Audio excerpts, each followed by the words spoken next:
amount of my work has been done in the Bahamas over the years, and so of course, obviously, that's hot and humid. We've got had a couple of really important jobs in Jamaica, in Kingston, um, and which of course is very hot and humid there.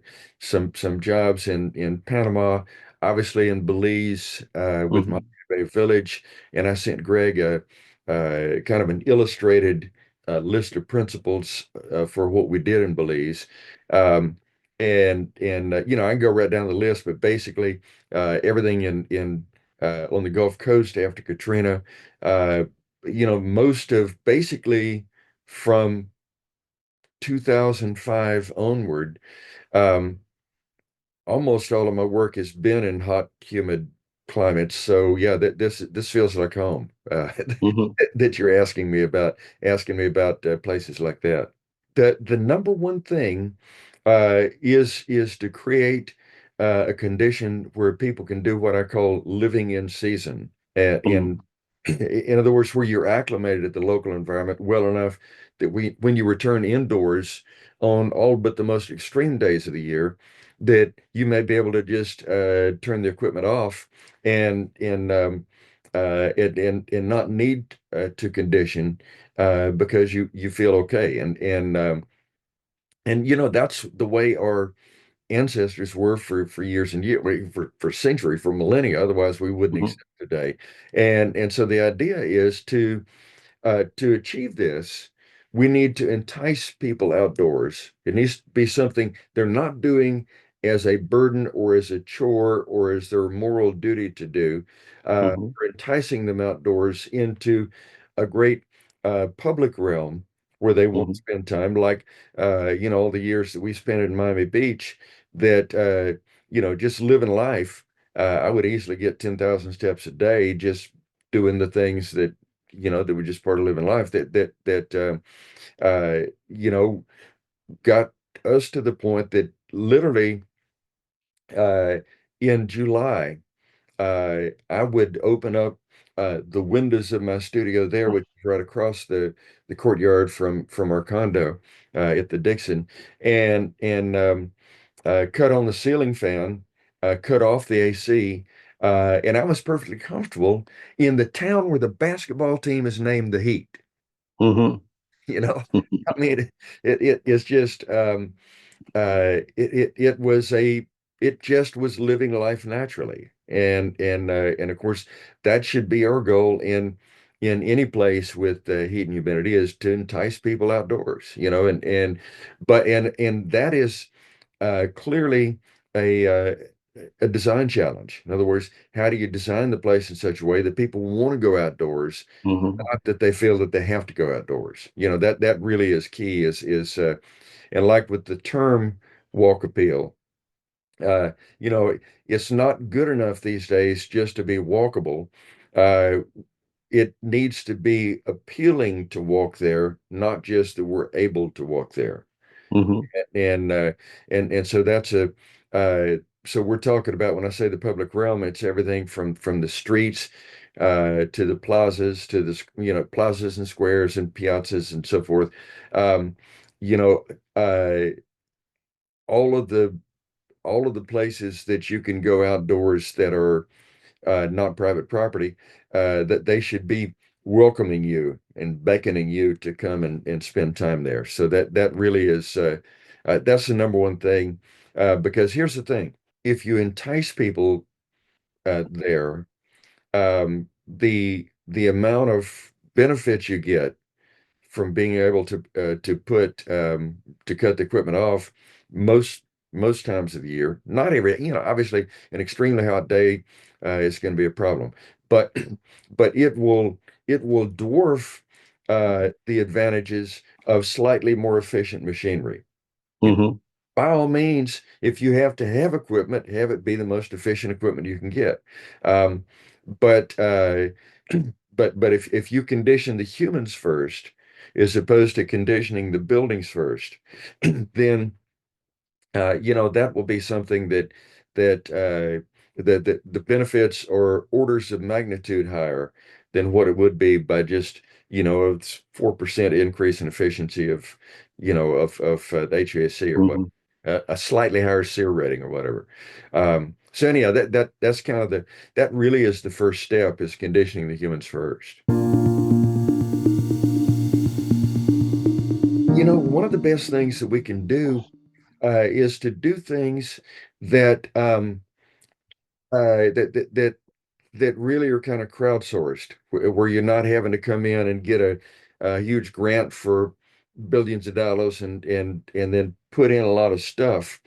Um, there's an idea I had years ago uh, that I just discovered from a home in Huntsville, Alabama on Clinton Avenue, um, that uh, where for probably $100, uh, Hmm.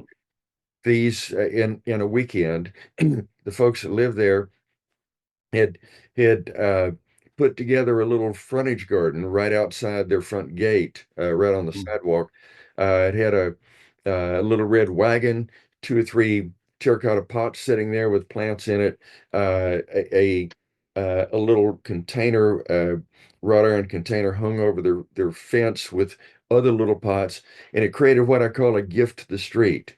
Uh, hmm in other words, when you walk by there, it's like, wow, somebody actually cares about this place. This is really hmm cool. I want to walk by there tomorrow morning on my way to work as well, which I did. hmm That was a street that I walked on for that reason. And I hmm said, well, why can't every building give a gift to the street? If hmm it did, then that block would be a much more interesting place to walk down. Um, and and I've been talking about this for years since. And I did a presentation in Columbus, Georgia. Oh my, it was probably a decade ago now, something like that. And uh, when and I talked about the gift of the street, and like a week later or thereabouts, the, uh, the person who had put together the event, I called up and she was real excited. Steve, you wouldn't believe what happened. I said, what do you mean? She said, well, you know what you said about the gift of the street, right? So yeah. She said, we have a block in town where a lot of folks on that block were at the presentation, and they have all gone out there over this last weekend and for very few dollars created hmm gifts to the street all the way down the street. And she said, it is such a transformation that everybody loves walking on the street now, and so the more we can do, not only to condition ourselves, but to hmm get us as a community of people to actually do stuff, as opposed to, in other words, don't look to uh, high sources of just mammoth funding or whatever. That start with the stuff that the people can do. I mean, because hmm I mean, you look at the history of urbanism, the history of settlement, um, all going way back in time. It's when you can activate the people, you get a lot of good results that you wouldn't get otherwise. From all of my work in both in the Bahamas and of course in these other places I mentioned already, places that are island based, like the Bahamas is a collection of islands, for example.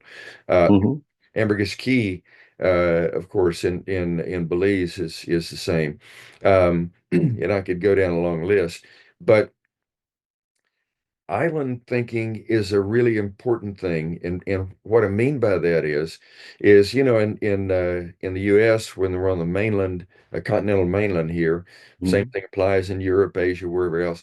But uh, if you if you're on the mainland, you can always say, well, I can just order that from wherever, and I can get it Right. shipped in by truck or train or whatever, and it'll be here in a day or two, and it's no big deal.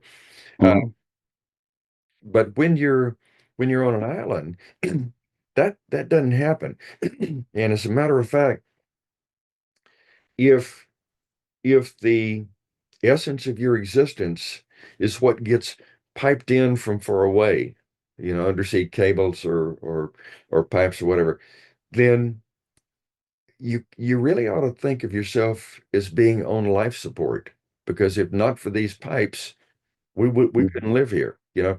And so uh, when well, like for example, we did a weekend with the Institute of Classical Architecture and Art on Harbor Island just a couple of months ago, and we had some tech problems, and it's like, you know, there's there's one group of people here that's going to solve these problems before the presentation starts, and that's us. Help is not on the way, you know. mhm, And so thinking in those terms, um, and here's the other thing too, and if you're in a place like the Bahamas and there's a storm and a resort is damaged, if mhm, the if the shoes of the CEO of of the corporation that put up that development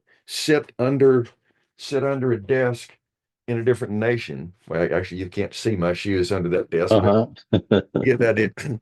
Um, there's a very, very high chance they will just shut the resort down and say, forget about it. If, however, if it's people in this place and this is my homeland and this Bay Street is my home, it's like we're coming back. We're coming back. And so and I'm in the process of putting together a series of posts uh, that will attempt to uh, remake the standard procedure for economic development. The economic development process, the modern economic development process, it is not grassroots. It's like how can we attract all of these major corporations to have an outpost here, and Mhm, like Nathan was talking recently about Gadsden, Alabama, where over the course of the last 100 years, they had two major corporations that located there, um, and have recently pulled out. And all of the profit from those corporations was going to their corporate headquarters, and they left nothing in Gadsden. And now Gadsden's like, what do we do now? It's like, well, you should not do what you did before because obviously that that didn't work.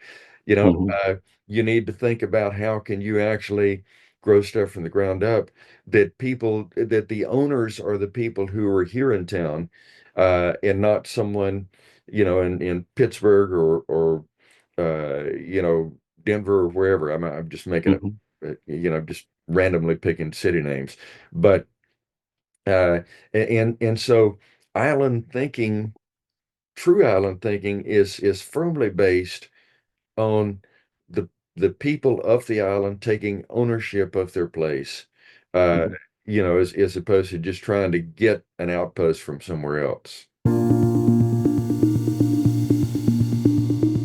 The town founders have done a wonderful job of of programming many events there, and on any given weekday evening, uh, that then Providence would be the coolest place in town by far. It's not even close. mhm, Um, I will say this: the city of Huntsville, by bringing in a fellow who had been at the Waters that Nathan had worked with way back, and he was really good at programming for the city. Once they saw what Providence had been doing, 8 or 9 miles away from downtown, and they brought him in and got him to do some programming stuff so the downtown was less dead. As a matter of fact, when Andres was there for the Providence Charrette, he said, "This is the deadest downtown I have ever seen in my entire career." And mhm, what they did is they just simply got all the attorneys around the courthouse square that were all on the first floor. They got them all to move up to the second floor of their buildings because they owned the buildings, and then mhm, everything on the first floor became restaurants. And so it went from a completely dead street scene to a very lively scene. But in Providence, that they were even one-upping them on that, or two or three-upping them, or whatever you might say. mhm, Um, and uh, so much so that anybody that comes to Providence, they want to, excuse me, that comes to Huntsville on business, that they want to stay at Providence. And the the first three hotels that were built there, all 200 plus room hotels, um, uh, have for years been the highest occupancy for their flag, for their respective hmm flags in the region. That means higher occupancy than their flagged hotel in Atlanta, in hmm Birmingham, in Nashville, in Memphis. All of those they have the highest in the region because of the programming, and it's not just the programming of events. It's also the programming of businesses that they recruit to come there because basically hmm what they're trying to do, there has been this illusion within the new urbanism on some sides. Some folks have thought about this way for years, um, that a new urbanist town center is a tiny little thing with a bunch of little boutique shops, and that's it. hmm hmm And what Providence did is they said, no, we need to be, if we're serious about people walking here, how often do you go and visit a boutique and do business with them? Rarely. Maybe once a month, maybe once a year, whatever it is.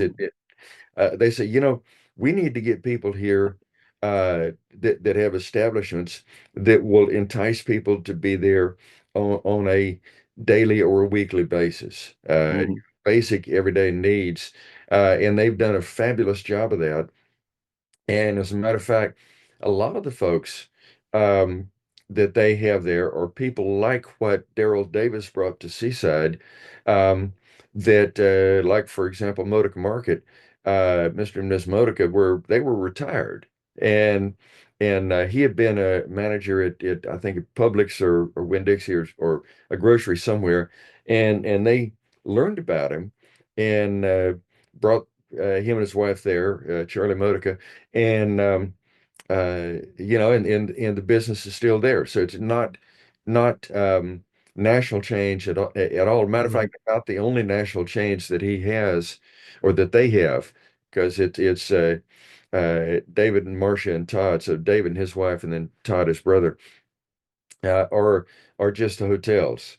Um, hmm and then they do have some regional change, but it's very important the types of regional change they get. Like, for example, Mellow Mushroom is was founded. It's a pizza place, was founded in Atlanta back in the 70s, hmm and instead of having like McDonald's an iconic look of the building, they have iconic pizza, hmm but they can go into all sorts of different buildings in different places.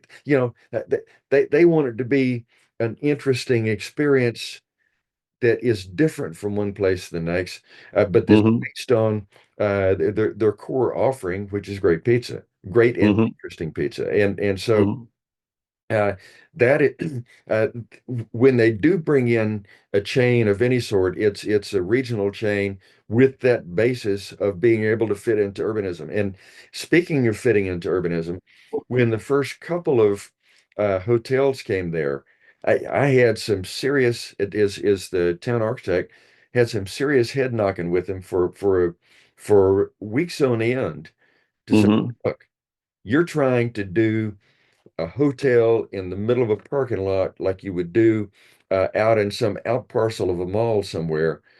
We're not building sprawl. We are building a city. If you want to come here, you behave like a hotel behaves in a city, which is hmm pull right up to the street, the parking's behind, all of that.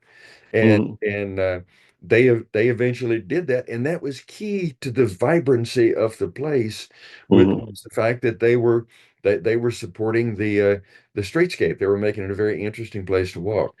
And and so, but my point is, getting back to what you'd asked about earlier, is that if you're bringing in businesses that are locally or regionally based, um, and that are stuff that people actually need on a regular basis, then you're going to have far better results with creating a vibrant place and enticing people outdoors than if you just let people do their, let each building or each business type do their hmm sprawl version. the problem with all of the big chains Hmm.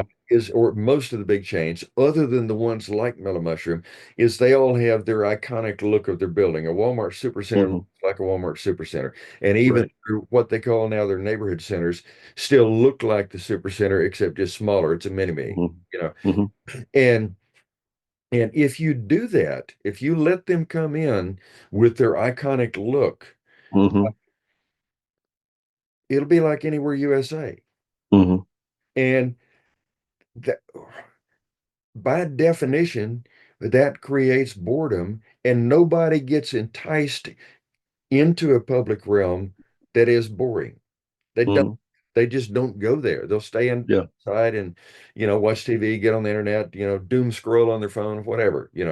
And which brings up the fact as well that if you're concerned about the wellness of the people living there, then also enticing them outdoors is a great thing to do for them. We Yes. talk about a gift to the street, but it's actually a gift to the people as well. You know, Hmm. Hmm. because getting out, spending time outdoors, and it just they they live a healthier life that way. Well, I'll put it Hmm. this way: when I moved to South Beach in October of 2003.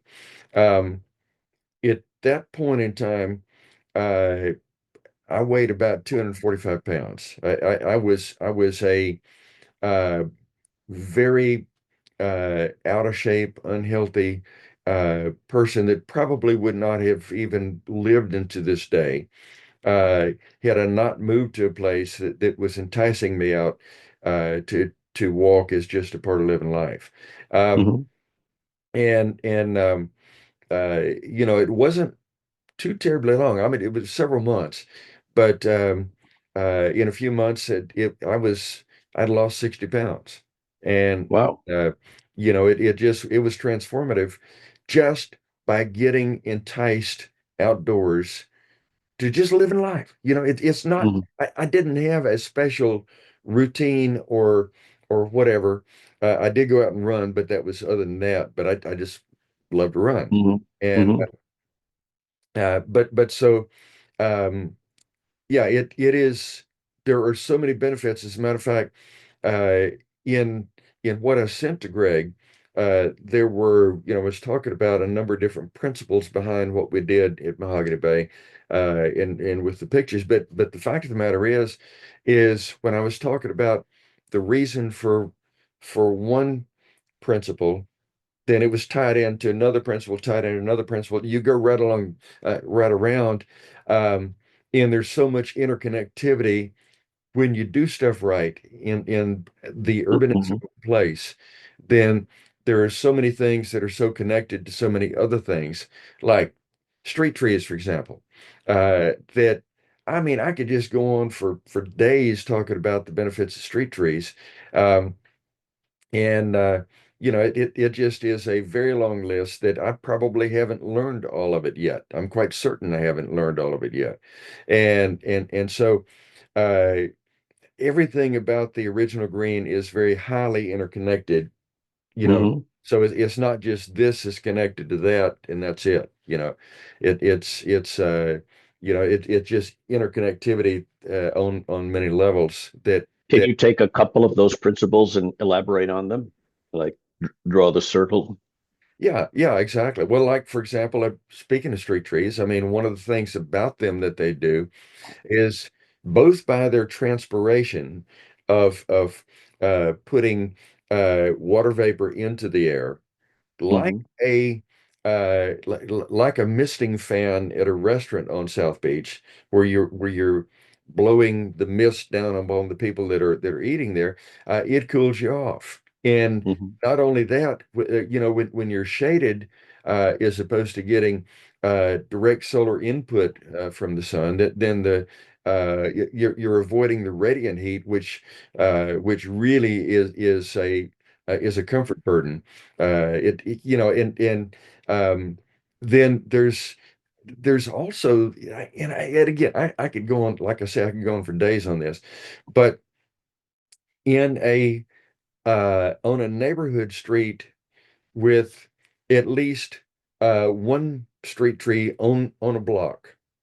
Um, the value of all the homes on that block go up between Mhm. $3,000 and $7,000. And but if there's a if that street tree is in front of your house, then that brings the value of your house up um, $7,000 to $12,000. And then Mhm.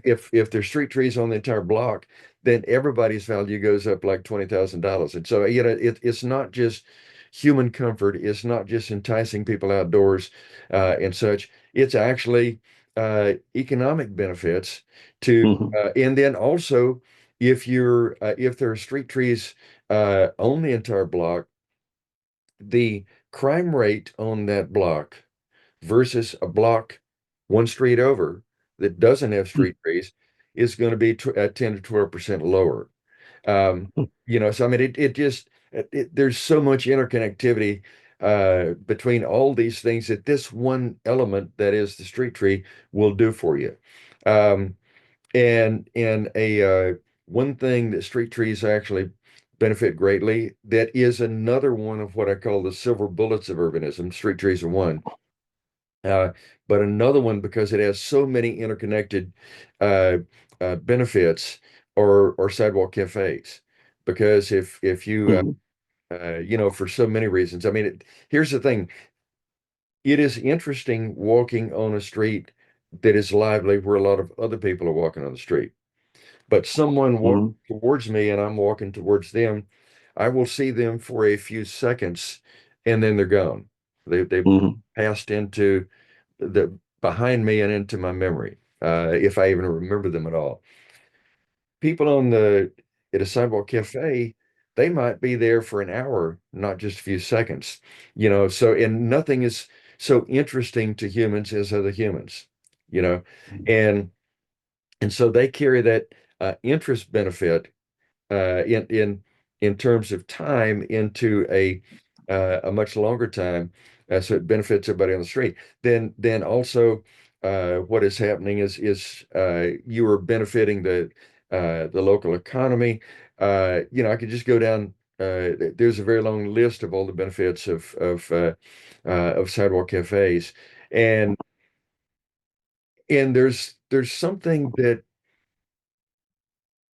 I've tried to figure out for a long time and finally did, and learned how to start looking for these things. And Mhm. this is going to sound really weird, so give me just a moment.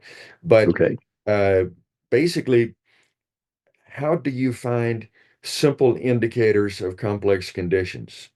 Mhm. Whereas one of them would be the street tree, another is the sidewalk cafe. Both of those, if you see them, then you say, "Hey, I know there's a lot of other good things going on here as well," because of their proven track record of all these things. And so um, you don't have to go down a deep rabbit hole of complex calculations if you can find the simple indicators of complex conditions, you know. Mhm. And so that is Are you saying they're generators, or simply that if you see those things, you know other things are also in place? And those, are they generating it, or is it just a signal? it's actually both. But because like in terms of the two I just named, they are generators, like the transpiration of the trees, for example. I mean, that Mhm. generates a cooler environment where it's more pleasant to walk. Uh, and but they're also indicators because, for example, I've had a project that I've done off and on for since the year 2000, and that is what I call the catalog of the most loved places. So what I'll do, Mhm. I'll go into a place, like for example, the French Quarter in New Orleans, and and document literally every single building by street address. So you can say, okay, the 700 block of Chartres, or they call it Charters there, but anyhow, it's spelled like Chartres in France. And Mhm. here's every building on that block on both sides of the street. And uh, anyhow, so when looking for a place if I'm new to a town, back when I was good at running. Now I've got a bum knee on my left knee, kind of makes running difficult. But I would go out for a run and look down each of the side streets. I'm going down kind of a main street, but looking the side Mhm. streets, and wherever I saw street trees, they were indicators of blocks where people actually kept their properties up better than ones that had no street trees. So they're both indicators and they're instigators as well. If you Mhm. tried a bit of a rhyme there, but anyhow, and so yes, they do both. But if you can find find out what those indicators are, or then then you instantly go from being a casual observer of the place or a casual Mhm. tourist to really becoming an urbanism expert in that place. This is something I worked on for a number of years. I had the sense that they would, for years and years, architects, and I can trash talk architects because I am one, you know, Mhm. but, architects said that in the new urbanism, those porches and fences were just historical pastiche and they mean nothing and all this. But in the new urban is considered to be kind of an art form. Mhm. I had the sense that it was actually neither of the above, but there was something deeper to it. And so what I did was I went out for 3 or 4 years doing what I called some country boy research, meaning that I would step off the distance from the back of the sidewalk because I had a sense that it had something to do with the relationship between the sidewalk and the porch. And so from back of sidewalk to front edge of porch, and then I would get the height of the Mhm. porch above the back edge of the sidewalk, and and then I would look for signs of life, meaning that not just is the porch furnished, but is there a coffee cup set down somewhere? Is there a newspaper set down? Are there children's toys there? Mhm. Is there is there a curtain on the western side to shade the the afternoon sun and so forth? And then whether there were signs of life or whether there were not signs of life, uh, I I would write down the dimensions, the distance and the height, Mhm.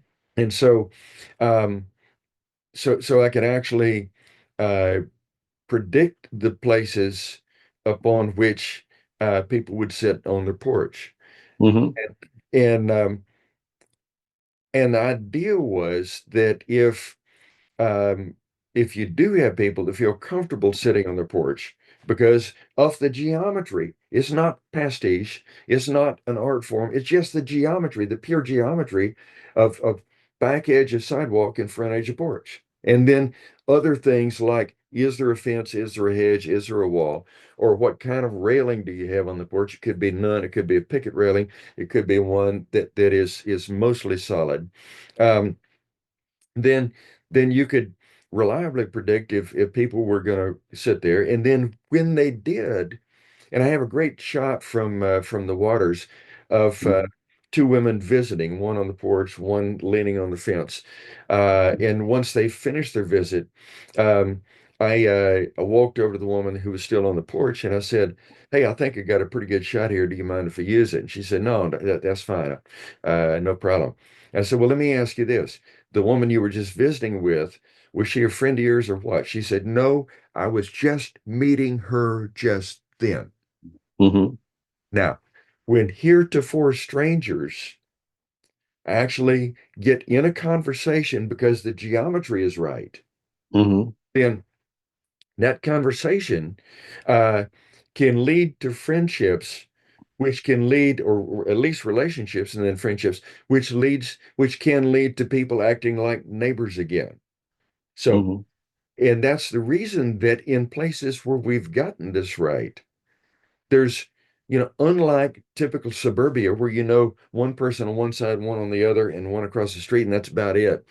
Uh, in places where they get that basic geometry right, people know people from blocks around, and it just is uh, so it is a much more tight-knit community where if you do have something that goes bad, then it's neighbors helping neighbors, you know.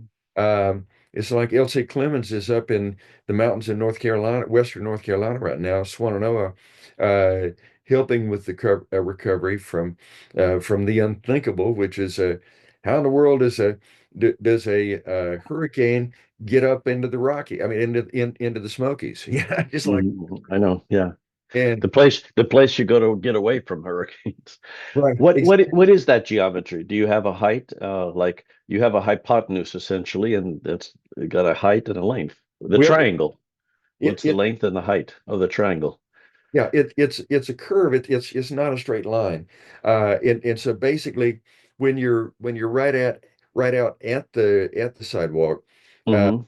you need to be like 6 feet up, or you won't sit there. Because if you're sitting down and the people walking by are up above your head height, that's a complete deal killer. But Hmm. um, but so it varies. But like I say, it's a curving line, and then the other two curves for the frontage condition of fence, edge, and wall, and then also for the railing condition of non-picket, nearly solid. Uh, those are also different curves. And of course, I have a spreadsheet I offer to anybody that will, if they don't want to follow the curves, they just put the numbers in and they get their height. But So my you have a spreadsheet that will give you the distance and height, your porch distance from the front back of curve. Actually, you put in the distance and you put in your frontage conditions, and then it Hmm. will tell you the height that it needs to be. When I finally figured that out and put all those charts together, there was a house out in the village of Providence that was the porch was way too low to be so close, way too close to be so low, however you want to look at it. Works both ways. And so uh, I told Dave Slyman, the one of the town founders, I said, look, bring in the builder. I need to tell him something. And he did. And I said, look, had I known 4 months ago what I know now, I would not have let you build this house like this. That was when I approved it. So what you need to do, you need to tear out your railing and replace the railing with one that's a lot more solid, like 70% plus solid, because then people feel comfortable sitting there. And he kind of Hmm. talked about it a little bit. And then he said, I'll think about it. And then 2, 3 weeks later, Dave Slyman calls up, Steve, you wouldn't believe what happened. I said, calm down, tell me what happened. He said, you remember the porch? I said, of course. He said, a couple looked at that house a month ago and rejected it. They looked at it again today. I am holding in my hand an earnest money check. They've written the check. They're buying the house. And he said, the paint isn't even dry yet on the new railing. And he said what they said about it was that something feels better about this house now. He said they didn't know Hmm. what it was, but they didn't need to know. All they needed to do was write the check. So they wrote Right. the check and they're buying the house, and it's still there to this day with signs of life on the porch, you know, Hmm. because people are still using it, even though it's 2 or 3 owners later. This was what 20 years ago or thereabouts. Um, and so my point is that a lot of these feelings of enticement, being enticed into something, the Hmm. the townspeople don't even need to know why it is. Hmm. They don't need to be able to look up there and point and say, this architrave is wrongly proportioned for the frieze. Or, Right. hey, the joint in the architrave should be over a column because it's the beam to be tectonically correct. And a homeowner would say, tectonic? What does that mean? That Hmm. they don't know but they don't need to know the word. All Hmm. they need to know is it's a gut feel. Does it feel right? That's Hmm. what the customer needs to know. And then they can make a decision about what to do there. There's other things, And there's a lot of this stuff that I've learned completely by accident. And matter of fact, I tell people, I say, from the day I set foot in Miami to establish our beachhead down there on October the 9th of 2003, I've basically done nothing that I was qualified to do. Because what Wanda and I have been doing ever since then is try to find needs that aren't currently being met. And if we have Hmm. any insight into what those needs are, then we try to help fill those needs. Sometimes it succeeds, sometimes it fails, you never know. But anyhow, so one of the things I noticed again at the Waters walking by is that in the Avenue of the Waters uh, in that street, there was one block that felt very friendly. There was another block that felt very unfriendly walking down the sidewalk. It's like, Hmm. why is that? And I walked down several times. That was on a day that I was there overnight. It was a 2-day event rather than just up for one day and back to Miami that night. Um, then I realized what it was. The very fewest possible windows on the side of a house as they can.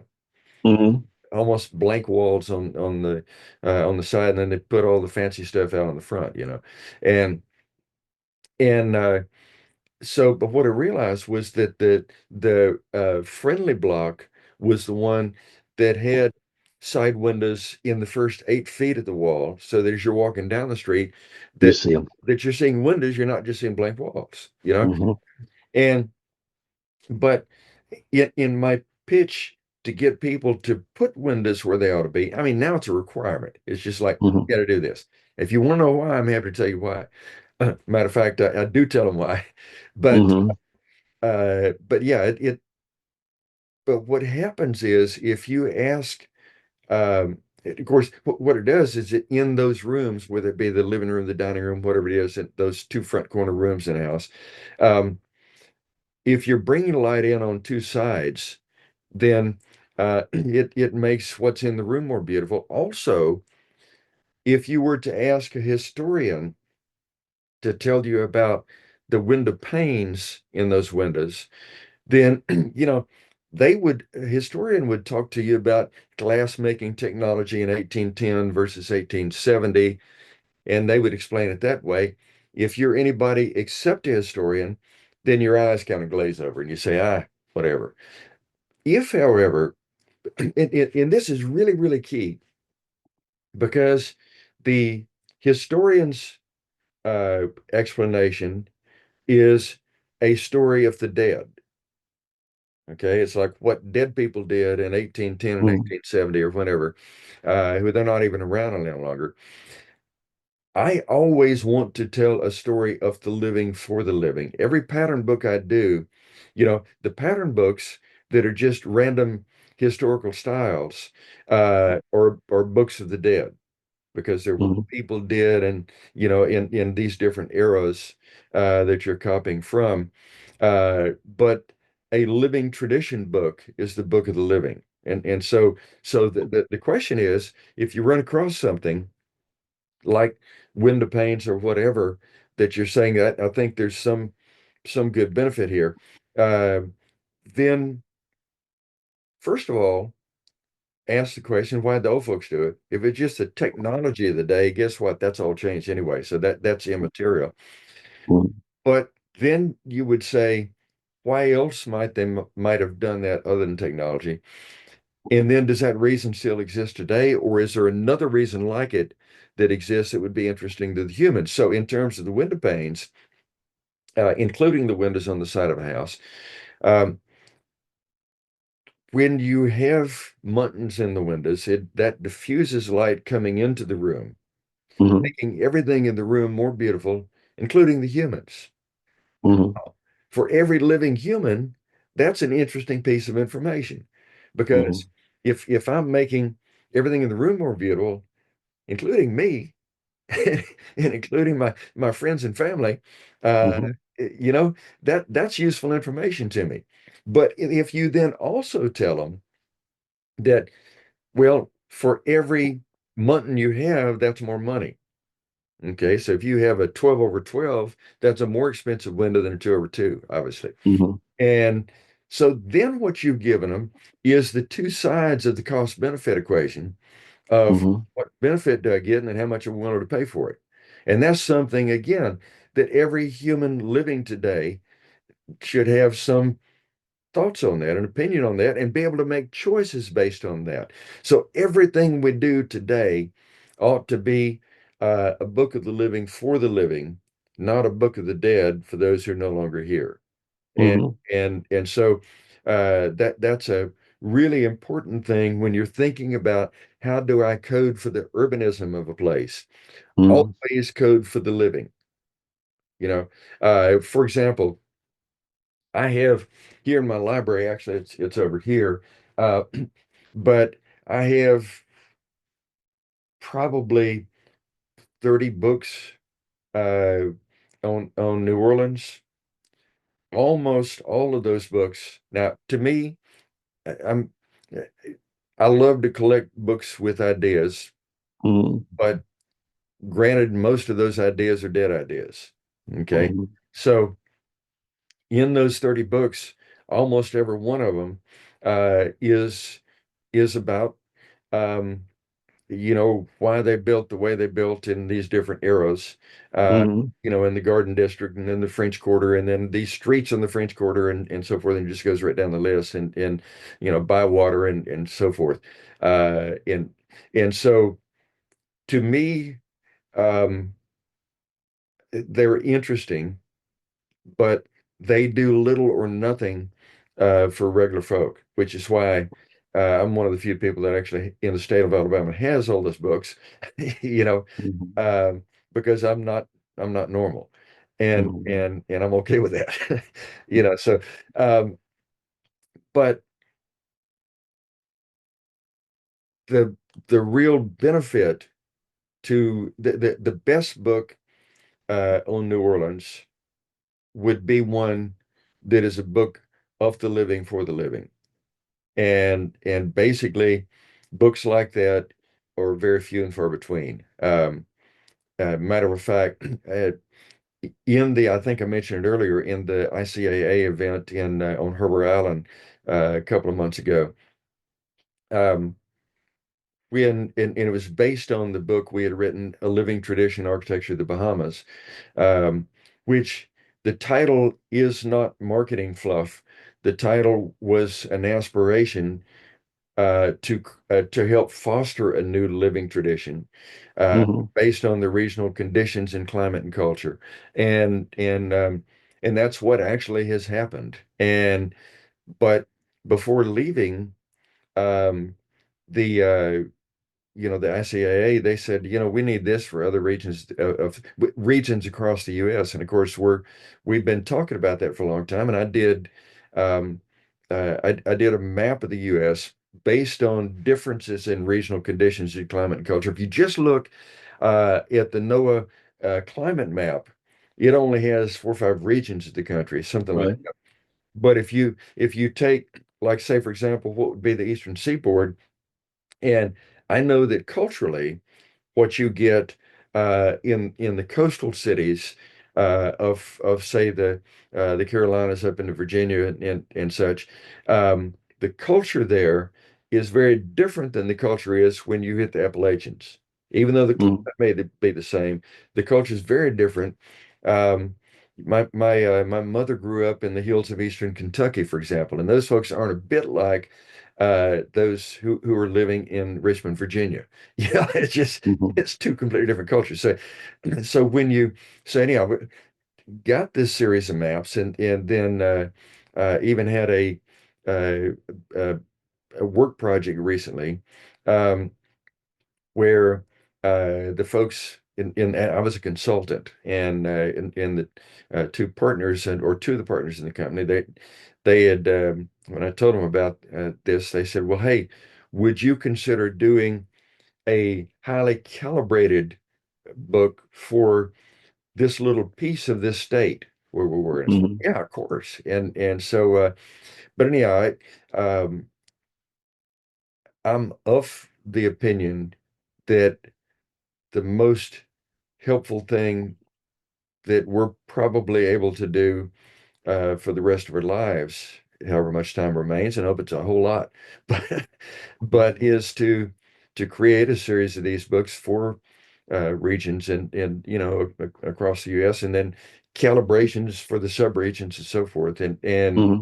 and so we're spending a lot of time thinking about how best to make that happen, but anyhow, so the but my point is that everything that we do in terms of putting messages out there must be a message for the living because the dead folks they're not going to do anything now. You know, Hmm. they will not increase the value of your neighborhood whatsoever because they're gone. Those are questions that also depend heavily on the region. Um, and like for example, when at Schooner Bay, it was one of Orion Lindros' developments for which he commissioned A Living Tradition Architecture of the Bahamas, the book, on which we were meeting on Harbor Island recently with ICAA, and the list of ripple effects is long, but at one of the things we did is we said in the Bahamas, how have the people long because here I'm going to use a specific example of a building part in just a moment. Hmm. But the real question is if you live in a hurricane zone and you were lucky enough to survive a storm, but Hmm. your house was unlucky enough not to, when you crawled out of the wreckage of your house and looked down the street and a neighbor's house is still standing, you say, I'm going to rebuild like that. Hmm. These are hard-won lessons on how to build in a particular place. But one of the lessons we learned traveling all over the Bahamas to get uh, the patterns, get and photograph the patterns of that would eventually be used in the book. We realized very quickly that Bahamian windows were all protected by shutters, most of which were solid board shutters of some sort. I mean, it could be panel boards, it could be just simple boards with crossbars or whatever. Hmm. So uh, when they were building windows for Mahogany Bay, uh, Orion said, I'm not going to hire carpenters to build these windows because carpenters think they know everything and they'll do it their way as opposed to the better ways that I'm wanting them to do it. So he said, I'm hiring fishermen. Hmm. First of all, there are a lot of fishermen that are good at their craft, so craft means stuff to them, and but they know what they don't know, and so they will Hmm. listen. And so on quite a number of the buildings there, um, they had homemade windows. Yet when Hurricane Irene, which anybody in New York knows about Irene, Hmm. because it had some Hmm. effect there as well, but when it crossed Schooner Bay at her strongest point of sustained winds of 128 miles an hour, they lost not one single pane of glass at Schooner Bay because they did what the Bahamians have always done and just shut the shutters. And so the shutters took the beating from the wind, and the glass did not. And but had we not had that not been something that we noticed, hey, why are there all these board solid shutters, as opposed to louvered, which we're used to, you know, Hmm. and in the US, Huntsville, Alabama, where I'm originally from, you'd see almost all louvered shutters, as opposed Hmm. to Hmm. paneled or otherwise boarded. And but we noticed that, because in pattern hunting, the first thing to notice is the fact that, wait, I saw something like this a minute ago, and now there's another one over here, and look, there's Hmm. one over there. Then you're saying the first one you see is not a pattern, it is an instance because you've just noticed it happening once so far. But when you Hmm. see several of them, then you're saying that's a pattern. And then you ask yourself, why did the old folks do it? And then the other questions are, does that reason still exist? or that might there be another reason for that to exist today with the folks who are living? Because Hmm. there are some patterns that the reason still exist 150, 200, 300 years later, 2000 years later, whatever. Um, and so it is a healthy thing to perpetuate those patterns that Hmm. still have those long-standing reasons that may have something to do with the the climate of a place, or just the basics of humanity, us as creatures building our places. It might be something that has persisted since antiquity with the human condition, and Hmm. anyhow, those are, but when you're pattern hunting, and that is the first step, you know, Hmm. people say that pattern books are just simply plan books. They are not. They were called that back then, back in the early 1800s. But a true pattern book is made up of the patterns of that place, Hmm. things that have happened again and again, and where you figured out why they've happened again and again. And then there is always the possibility that when you ask those questions, why did those folks do it? And you figure that out, and then you say, well, does that reason still exist today? If the answer is no, and then you ask the other question, is there another reason to do the same pattern and keep the same cultural continuity? Hmm. If the answer there is no, then uh, like an obsolete word in like the English language or Latin or whatever, um, it's time to let it go. Hmm. This is not a reason to do it today. This is a book of the living, not a book of the dead. I can't Hmm. repeat that enough. That is hugely important. It's got to be based on the living. But yes, so um, the the regional intelligence of the place is is immense. Um, and I have a theory that I can't prove yet. Um, but thinking back to the human condition uh, all the way back to antiquity, I think that there is a something in the human mind where we are, I believe, hardwired to resonate with something that seems appropriate to the region. Hmm. Because way back before machines, or before, you know, carbon fueled machines anyway, uh, Hmm. and a traveler in a foreign land that they'd never visited before, um, where they sought to take shelter at night might be, depending on the appropriateness of the that shelter place for the region, that might have a lot to do with whether they woke up in the morning or not. Hmm.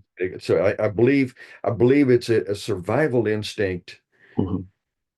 that we still to this day have a sense for what is appropriate here and what's not appropriate here. Hmm. So, um, in survival instincts, those those die last. Hmm.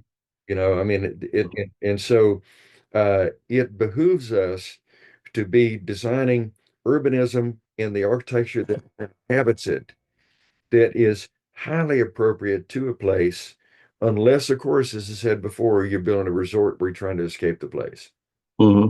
Yeah. I But think that applies to structure too. You have an intuition of whether this branch is going to fall on you or not. And the same way, when you walk into a place, if yes, the seam for the beam is in the wrong location, you think, well, right. this is a little precarious.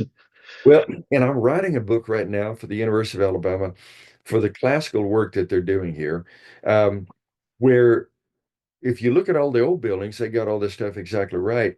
But for example, the architrave of a classical Hmm. entablature, architrave, frieze, and cornice, the architrave is the beam. Right, Always on all the old buildings, the joints in the architrave would be centered over the columns below, because right, it's like a lintel. right. It's a beam, whatever term you want to use. It's a spanning element between column to column.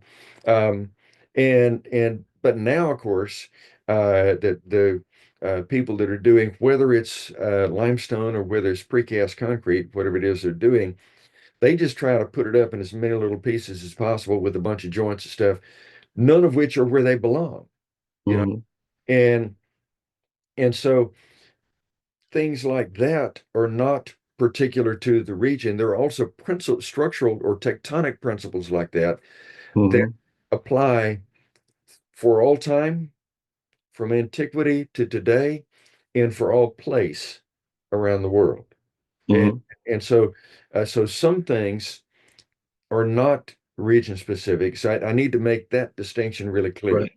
Well, Uh, structural things, so things that have to do with not the laws Gravity, of climate, but gravity and things gravity like that. Yeah. dynamics, because but thermodynamics are regional because Yeah. because what the rules of thermodynamics mean for you on the Gulf Coast versus what they mean for you on Cape Cod are two very different things, and they Mhm. affect the architecture immensely. Cape Cod, of course, you know, you want the ceilings down low, holding the warmth Mhm. near you, Right. whereas in the deep south, you want an expansive ceiling that goes way up and lets the hot air rise and keep you cooler. Hmm. You know, Hmm. um, so those are some natural laws, some of which the structural apply around the world, and then others of which the thermodynamic laws that are particular to a place. So it's uh, and we need both. We need to be smart about Hmm. both. In the courtyards. And Antigua, Guatemala has, in my opinion, the best courtyards on earth, or at least the best courtyards I've ever seen on earth. And I've seen a lot of Hmm. um,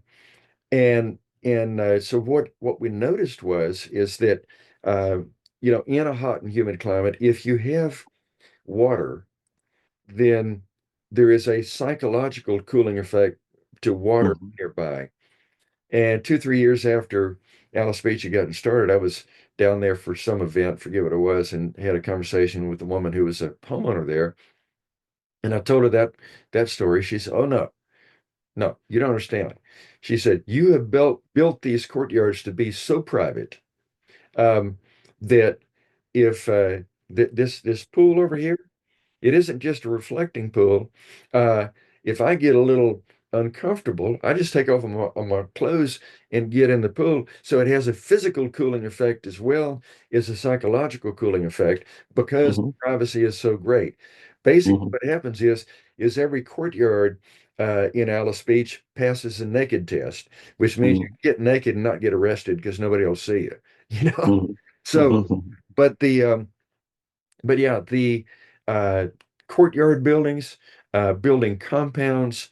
There's a number of different ways of doing the urbanism in such a play and in such a way that you create a great degree of privacy in a place um, that to your benefit. But again, it's different according to which region you're in. Is how you pull that off. The one material that I've used dating back into the 90s, so for 30 years now, um, and that I think very highly of, is depending on what part of Germany you come from and how you pronounce it. It's either Hebel, Hebel, Hebel, whatever, Hmm. Hebel. It's a uh, it is a cementitious material that Hmm. um, for years they would put it up as blocks, so Hebel block, and Yeah. it. But instead of like concrete block, which is hollow, of course, and then you insulate or reinforce it as the need may be. These are completely solid blocks, and so what happens is um, they're light enough weight that they are great insulators in 8-inch thickness, but they're also strong enough, being cementitious, that they can support the building. It's a bearing wall, and so it's kind of the best of both worlds, where it's an insulating bearing wall. Why would you not like Is it dry stack? Is it a dry stack, or how is it? How are the blocks attached to it? each other? Actually, instead, you don't use mortar. What you use is essentially a very thin layer of cement. Sorry, of adhesive. It's Hmm.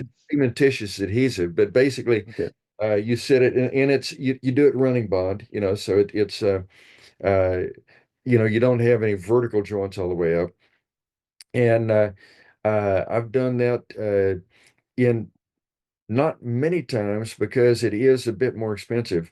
Uh, Hmm. when people are interested in uh, a cementitious structure that is a good insulator, then I've used it in those situations, and it produces beautiful results. Is it perlite based? Is that why it's light? It is oh my I used 10 years ago I could have told you that, but Okay. basically it is um, it's not a gypsum base. Oh, I know what it is. It's fly ash based. Okay. That's which is an industrial byproduct. Uh, Hmm. and so it's I think it's basically Portland cement and fly ash. It is the fly ash is kind of a very fine aggregate. In other words, it's not Hmm. it does the aggregate function, but you don't have big pebbles in it and stuff. Yeah, yeah. And fly ash is a pozzolana as well, just like you can cement, so it Yeah. binds the thing. So that's and then do you plaster the outside and the inside? How do you finish it? Yes. Yeah, it's stucco outside and then plaster inside. It's Have you plaster. ever have you ever considered like timber construction or log construction? Oh yeah. Are you kidding? Yeah, absolutely. Matter of fact, if you look at what Clay Chapman does, um, which I'm a huge supporter of his work because it is just, well, matter of fact, when we first presented it together at CNU in Denver back, how many years ago that was? 15 years Mhm. maybe. Uh, we um, the way we presented the session was the original green in words and in practice. Because Mhm. what I'd been talking about in words for all those years, Clay was actually building it in the field, you know. Mhm. So it's the same thing. So we're kind of two sides of the same coin, if you will, in that regard. And uh, yeah, it's so basically he does uh, load-bearing masonry bearing wall construction, and then everything that he does for framing like a floor is his timber, and he said,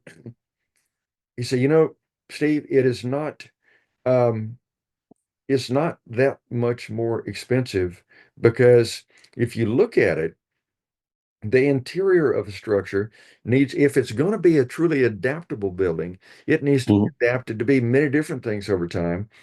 So really, the only part that you really need to last for 1,000 years or for centuries, if you don't want to give it the full 1,000 year thing, is he said it's just a shell of the building. It's the walls, Mhm. the floor frame, and the roof framing and finish. And he said the rest of it can be repurposed many times over time. So he said, in what I build, um, the overall building might be 25 to 30% more than it would if we just built it conventionally, just like a tract house. You Mhm. know, and so he said it's it's not like everything in the building gets a lot more expensive. So Yeah, just those exterior walls. He's honest too. He says 25 or 30%. Everybody will tell you it's 10% more. Not 10% of what right. exactly, but just and it's a little bit dishonest because then you find out it's 30% more. Yeah, And so it's I'm glad that he's honest about it. But I was asking actually about log cabins, about right. Andres is big now on log cabins, but not necessarily round logs in the old-fashioned style, but these modern, logs that are you can cough, no problem. I Go think ahead, I cough. may have swallowed a gnat or something. I don't know, but No, that happens to me all the time now, swallowing, eating and stuff. I find myself I ran to the plane because as we were landing, our plane is boarding across the airport. And so we ran. I mean, I ran. I didn't know I could run that far that fast. yeah. It was like a dog was chasing me. I made the flight. But Thank you, then man. when I sat down, I would say that for the first 15 minutes, I couldn't stop coughing. I felt Wow. like it was good it wasn't during COVID time where they would have probably thrown me out. Exactly. Yeah. So So yeah, I understand those happenings because they're happening to me too. But getting back to the, have you any thoughts on that? On Andres's, he's talking about logs that are actually milled, and they fit like tongue and groove, and there's some technology that goes into the logs so that you don't have some of the chinking and the problems that you have with the older log cabins. And he likes it because it's not a sandwich. He says it's structure, exterior, and interior finishes all in one. I am very much in favor of any structural material that is also a finished material like that. And so while I've never actually built anything with log construction other than my Lincoln log set when I was 3 years old, Hmm. but actually, and I built many things with that all the way up until I was in school and such. But anyhow, that's a different story. Um, but the idea that you can do something um, that is, I think one word that architects use sometimes is unitary, I think. Hmm. But it's also a material that has integrity. What you see is what you get. Hmm. And and so yes, I'm very much in favor of materials that actually achieve that. It's just that my knowledge with physically building with logs, either designing or constructing, I've not done that yet to this Hmm. point in life. What about things like rammed earth or adobe and such in places like Texas? Absolutely love that. As a matter of fact, there was a uh, what did they call it? Just outside of Birmingham, Alabama, where there was an entire neighborhood that in the 30s, I think it might have been part of a WPA project. I'm pretty certain it was, but this entire neighborhood was built with rammed earth. That's still all there. So it's not like that in Alabama where you have a lot of we have 50 to 60 inches of rain per year here, Hmm. and so it's not like that is degraded in any way, after all these years from the 1930s. I mean 90 years now. Um, and and uh, and actually, uh, there's a museum called the Burritt Museum on top of Monte Sano in Huntsville, Alabama, uh, that is all rammed earth construction, but it's clad uh, with um, uh, with stucco that is tooled to look exactly like stone. So if you look Hmm. at it, you say, "Oh, well, that's a classical stone building." Actually, it's rammed earth. Yeah. And Yeah. so, yeah, I'm a big fan of rammed earth, and there is a character on Twitter, X, whatever, uh, in uh, that he is. I think he purports to be from Japan, but he's very secretive about his identity. I at one time wondered if he might be actually Douglas Duane, but I've come to realize he's not. But anyhow, he is a huge. His username is Wrath of Non, Gnon. Hmm. uh, or that's sort of a reversal of the uh, God or nature's God sort of thing that a lot of folks like David Rao used that term anyhow. But the acronym for that would be Gong, which is weird. So he just Yeah. but anyhow, he comes up with all sorts of really useful stuff, and he's always posting about rammed earth. I had been a fan of rammed earth ever since growing up near the Burton Museum, but uh, but he posts a lot of really useful stuff about it. So I'm even more of an advocate for that now. Slabs or raised foundation? It depends on where you are. Um, in in places uh, where you're if it's a coastal place uh, where you have um, storm surge in a raised foundation where it's going to get in, and there's all sorts of problems that causes. And there you're better off with with the slab.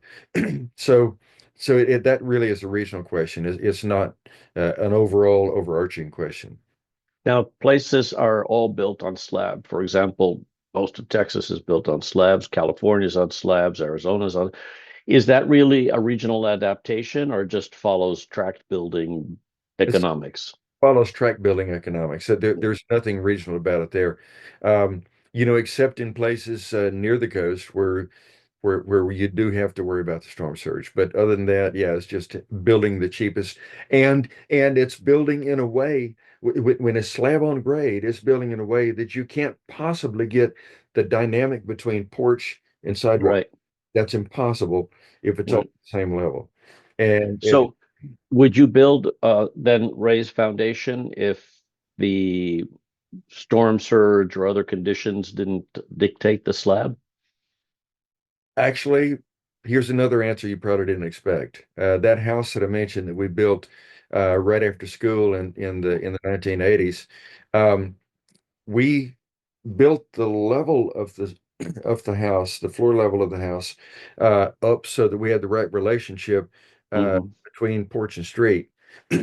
Back before I even knew what that, years before I actually was able to draw the drawings, by going out and doing all that comfortable research I was talking about earlier. Uh, but what we did, because we wanted it to be, it was originally intended to be a totally self-sufficient homestead. Um, the part of that that didn't work was when we had when we got well into the construction and went back to for another round of finance with the bank. They sent out an appraiser who appraised the house at $27 a square foot, although everything in the house was substantially more expensive than standard construction because he just said this isn't normal. And so Hmm. for um, for the next several years, I knew exactly what I'd be doing, which is working as much overtime as I possibly could, because we were having to finish the house on credit cards. I mean, it was just like a Hmm. desperate financial situation. And so um, it's one thing to have your half-acre garden in the back and go out there and raise your own food, which was a part of the story. But when I'm working all that overtime and trying to get my two young sons to go out and hoe the garden, and I'm not even there, I could not create the culture of home-based agriculture, and so that Hmm. part of it failed. But what we did on the building part, so we built up, and that was a slab on grade with a foot of gravel underneath it, Hmm. tightly packed gravel, so it wasn't just a lot, mostly airspace. And then below that, 4 inches of rigid insulation, so that the floor became our primary thermal mass, plus the two Russian fireplaces that we had on the one in the couple's bedroom and the other one in the living room at opposite ends of the house. And and so and then we built our walls were double walls, 12 inches thick. So we had R48 insulation in the walls, and then the ceiling we used a really deep truss or roof Hmm. ceiling truss, uh, that that was R60 there. So the house was super insulated with a lot of thermal mass on the inside. And then we also had there was a tower, a little octagonal tower on the corner, 8 feet, an 8 foot octagon, that we would go up there at and we the windows on each of the 8 sides were all casement windows, but they were designed to open in such a way that it would catch the prevailing breeze with the Hmm. Venturi effect of actually sucking the air out. Right. Like a sail, it would catch the air and bring it in. Yeah. Yes.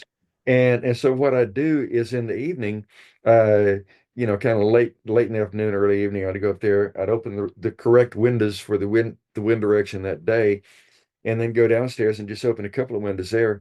And with no electricity, it worked exactly like a whole house fan would do, and Hmm. just air up and out and suck the cooler air in at both ends of the house where the fireplaces were.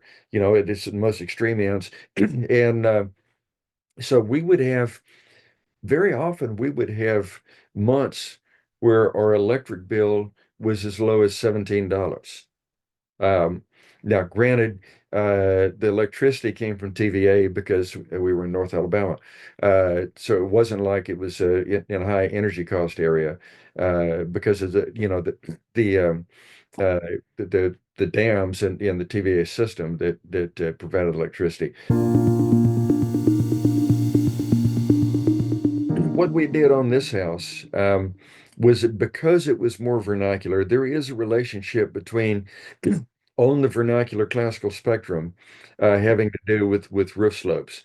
And the if you look at the classic Palladian proportion of roughly a 5 and 12, it's actually 4.97 and 12. But what you do, if your two E points are here, I'll raise my fingers up here where you can see it, and you start here, go to this E and draw an arc like that. And then if you come over here and start here, that's the radius point and draw an arc like that. And then down at the bottom where the two arcs meet, then if you draw another arc connecting those two, and then the top of that arc connect to the eaves, then that's your 4.97 and 12. So basically a 5 and 12 is a classical proportion. But if you look back at into antiquity, earlier than the Romans, which is where Palladio and others were learning from, uh, the Greek Doric architecture is actually more like a 3 or 2.5 and 12. So it gets very, very, Right. and that was just people learning and figuring stuff out. But what I've found, like working in the Bahamas, it is that many of the vernacular buildings actually had a 12 and 12 slope because what happens is if you have a slope that steep, like we did on our house, the house we were just talking about, then it's steep enough that with dormers, you can actually inhabit that attic Right. opposed to being just storage space. Hmm. So what happens is a dormered second level is some of the least expensive space in a building, and the dormers themselves are actually the very least expensive space. I've run the numbers, and it's it's a very frugal way to build, and Hmm. so that's why the vernacular buildings where people own the vernacular classical spectrum. Uh, the classical stuff, of course, is more expensive. Right. Built in stone and all this. The most um, vernacular construction, uh, what Andres calls the what is it not the vernacular eye anyhow whatever his term is, I'll think of it in a minute. But vernacular construction is delivered more affordability than any other system of construction in all of human history. You know, Hmm. it's just doing what works well in this place with the least means possible so we can Hmm. actually get stuff up and get going and build us a town, you know. And so and that's one of the reasons that the steep roof uh, is commonly used in vernacular construction is because that can be inhabited. Whereas Hmm. if it's a 3 and 12 or 2.5 and 12, that can't be inhabited, you know, Right. unless the building is mammoth, you know, and then you Yeah. got any little bit in the middle where you can actually stand Yeah. it. So, Yeah. but yeah, Correct.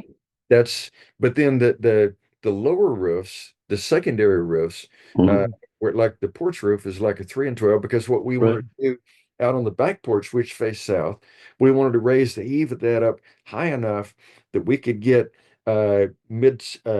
midwinter sun all the way to the Hmm. back of the living room, which we Hmm.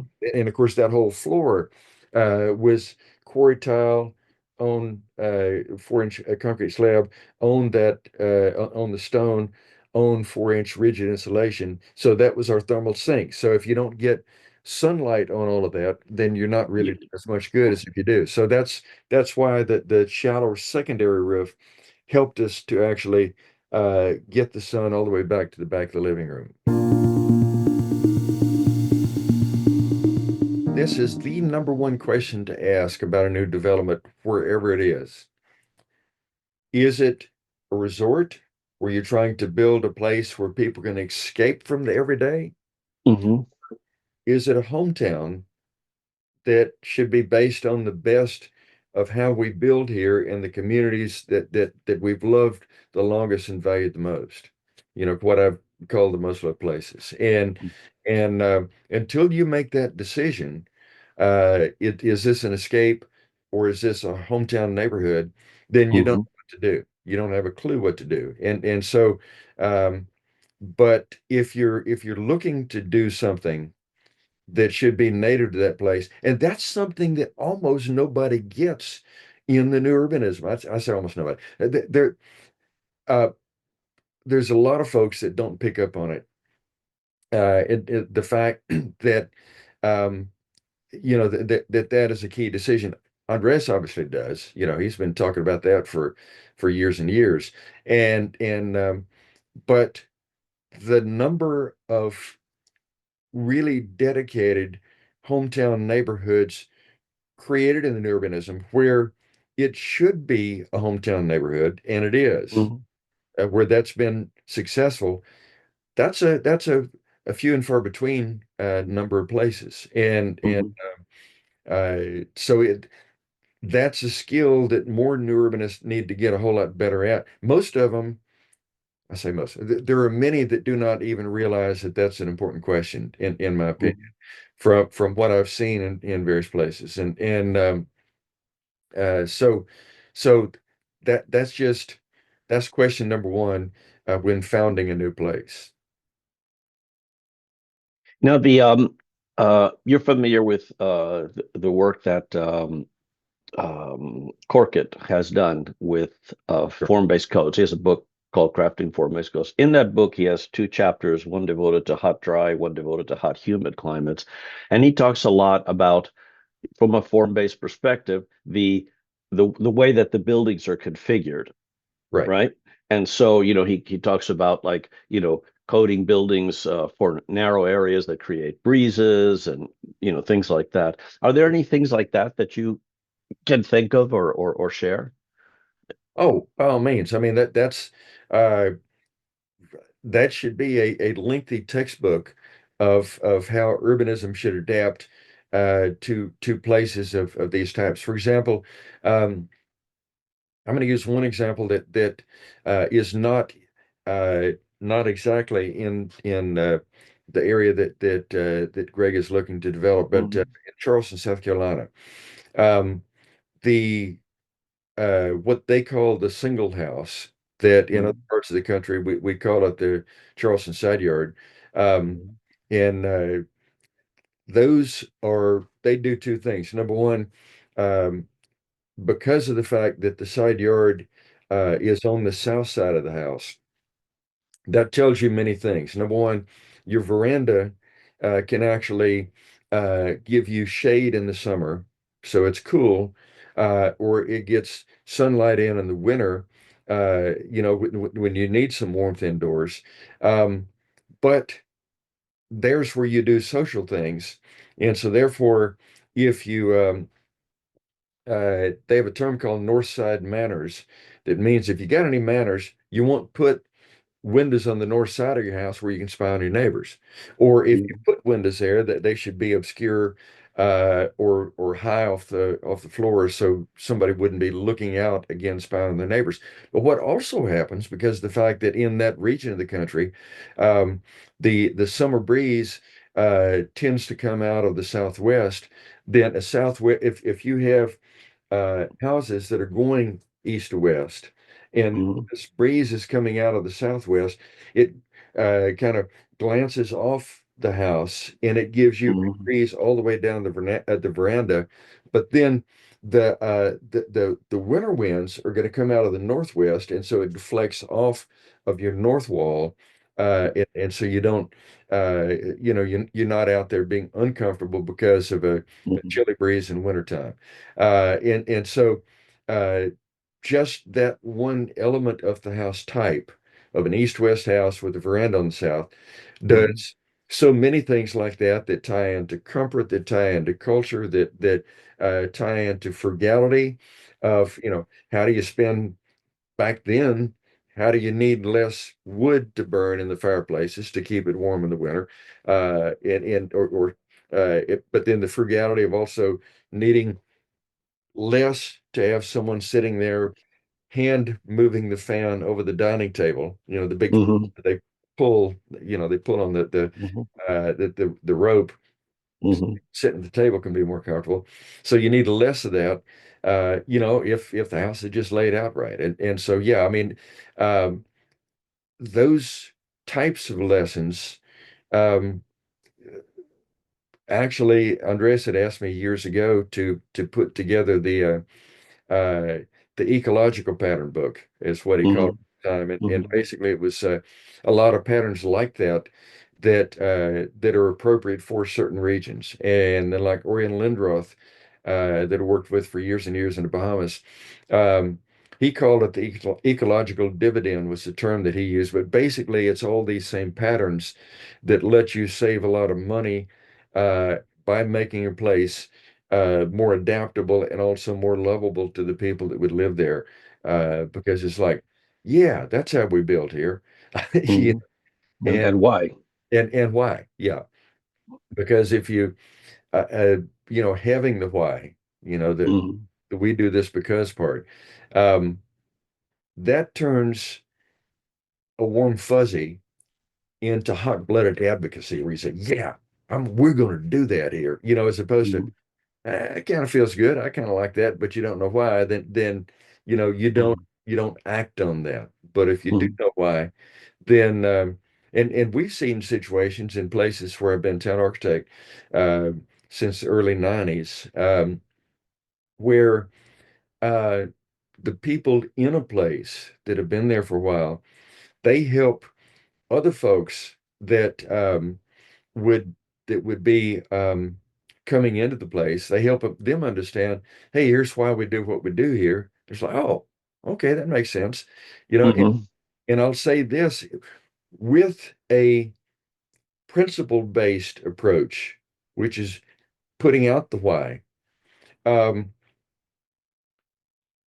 I don't know how many tens of thousands of reviews I've done since the early '90s. I know that way back in the early aughts, I did a rough estimate, and I said, well, by now it's at least 10,000 reviews. Now it's probably 20 something or whatever. I don't know. Um, Hmm. but just at the University of Alabama, uh, I have reviewed over $6 billion worth of stuff that's been built. And if you count the other things that may someday be built, it's closer to 10 billion, and that's just at one place. Village of Providence in Huntsville, it's over $1 billion worth of stuff there, and so forth. I can go down the list, but anyhow, the point Hmm. is of even mentioning the quantity of reviews is the fact that of all the people that I've met, uh, both builders and homeowners or building owners, because it wasn't all residential, of course, um, and reviewed their drawings over the years, I can count on less than two hands. It's probably something like this or this. Um, the number of people who have walked out of the room in disagreement. Hmm. Because if it's principle-based reviews, most people are reasonable people. And if you say why we do what we do, it's like, oh, okay. And I'll tell them, I say, look, you know, what you're wanting to do here in this drawing is the wrong way to do it. I'm not going to let you do it the wrong way, but for any given pattern, there's between Hmm. a dozen and 100 right ways of doing it. Which right way would you like to do it? You know, Hmm. Hmm. and if they have a big range of choices, then they'll settle on something, and it's all Hmm. good. But that's why I'm saying that the stories that I'm telling about all these things, from front porches to street trees, and going right down the line, um, sidewalk cafes and such. Those are uh, those are all stories based on principles that regular folks can agree on. And uh, so anyhow, that is another benefit of knowing the why, not just the what. It really has to be very regionally based. And actually, the question I was asked just a couple of months ago on the project I mentioned earlier, where I was a consultant on, to a sub-region of the place where they really want to calibrate it to where it really feels intensely right in this place. Hmm. Uh, but yeah, without the regional intelligence, you don't really know anything. You know, is it a land of heat, humidity, and hurricanes? Is it a land of freezing tundra? Is it the tornado alley in the middle part of the country that now is moving further eastward? Mhm.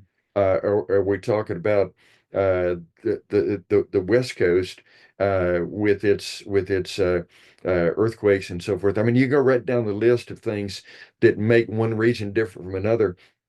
And one of the worst mistakes that people make, and I'm talking about including a lot of really good folks that really know their architecture, that I have high respect for the talent with which they work. But one of the big mistakes that are made uh, is in a in the architecture for a new place is not taking into account all of those regional conditions and climate and culture. Because if you don't take that into account, it's like it looks like a foreign thing. Now, if it's a Mhm. resort looking like a foreign thing, that's fine. You're enticing people out of their everyday world into Mhm. something that seems exotic. But if it's supposed to be a hometown place and it doesn't feel like the place, then Mhm. you failed. Mhm.